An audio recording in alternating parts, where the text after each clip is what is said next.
Nastya degan narsa chiqqan hozir juda katta balo. Ya'ni musiqa halolmi, ashula halolmi? U bolaga tinmasdan Qur'onni eshittiradigan bo'lsangiz, yaxshi gaplarni eshittiradigan bo'lsangiz, o'sha narsani oladi. E'tibor bermaslikning ilojisi bo'lmayapti. Sababi internet degan katta bir narsa paydo bo'lgan. Hozirgi go'daklarning tillari ana shu qo'shiqlar bilan chiqyapti. Oldin bo'lardi o'sha yaxshi multfilmlar, odamni yaxshilikka chorlardi o'sha multfilmlar. Ya'ni o'z o'rnida aytib o'tishimiz kerak. Mana shu savol ham ko'p beriladi. Shu savolga qisqa javob berib o'tishimiz kerak. Ya'ni musiqa halolmi, ashula halolmi degan savolga ko'plab olimlarimiz, shayxlarimiz javob bergan bu savolga. O'sha javobni bir yana eslatib qo'ymoqchiman. Ya'ni agar o'sha kuylanayotgan qo'shiqlar odamni jazavaga soladigan, odamni bir yomon ahvoliga, ya'ni bir holatini o'zgartirib oladigan, o'zgartirganda ham u holat haligi o'sha paytda bilinmasligi mumkin, lekin kelajak avlodga, umuman o'sha paytdagi holatda ko'rib turuvchilarni ensasini qotiradigan, bir haligi yomon kayfiyat beradigan. Albatta aqllilar, aqli butunlar ana shu yomon kayfiyatga tushadigan holat bo'ladigan bo'lsa, shuni keltirib chiqaradigan har qanaqa qo'shiq harom, musiqa harom.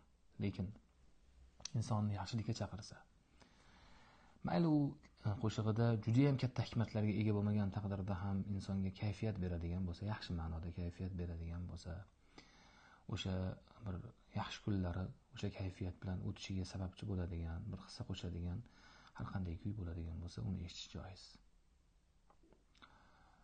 Lekin ming afsuski, hozirgi qo'shiqchilikni qaraydigan bo'lsangiz, e'tibor bersangiz, e'tibor bermaslikning ilojisi bo'lmayapti. Sababi internet degan katta bir narsa paydo bo'lgan. Bu narsadan demak har qanaqa narsa tarqab ketyapti. Va eng achinarlisi,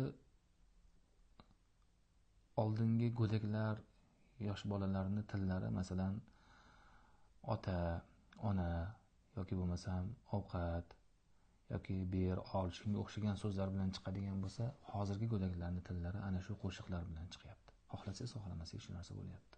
Sababi bolani yupatishlik uchun qo'liga telefon berilyapti. U telefonda